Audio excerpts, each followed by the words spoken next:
দেখুন বন্ধুরা, হনুমানকে ধরার জন্য আমাদের এখানকার হিরোরা সব লাইন দিয়ে দাঁড়িয়ে রয়েছে। মানে ওরা হনুমান খেয়ে এমন অভ্যেস হয়ে গেছে ওদের, যে এখন হনুমান যেখানে দেখবে সেখানেই ধরতে আসবে।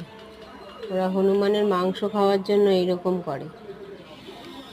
এবার দেখুন হনুমানটাকে ধরার জন্য কীরকম করছে। এরা খুব বদমাশ।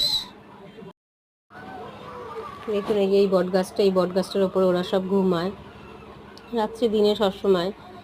আর ওই দেখুন ওর বাচ্চা নিয়েও রয়েছে। ও এখন ওই বটগাছটার ওপরে যাবে, তো এখান থেকে কি করে যাবে, এরা সব পাহারা দিয়ে বসে রয়েছে।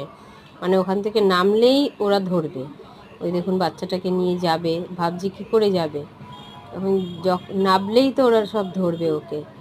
এবার ও বসে বসে ভাবছে যে আমি কি করে যাব এখান থেকে। তো দেখুন কি করে যাবে ও।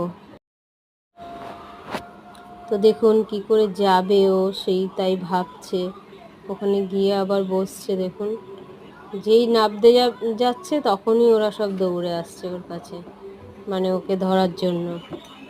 এবার ওই যে আবার দৌড়ে, ওই দেখুন চলে গেল দৌড়ে। যেই এসছে নামতে এসছে, ওই যে ধরতে এসছে, আবার ওপরে চলে গেল।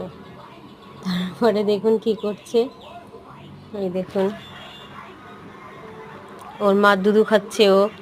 ও আজ ওর মার টেনশানে, ওর মা আছে কি করে যাবে ওখানে, আর ওর মা দুধু খাচ্ছে। ওই দেখুন আবার ওপরে গিয়ে ওই যে বসে বসে দুধু খাচ্ছে। ওর মা ভেবেই যাচ্ছে কি করে যাবো ওই গাছের ওপরে।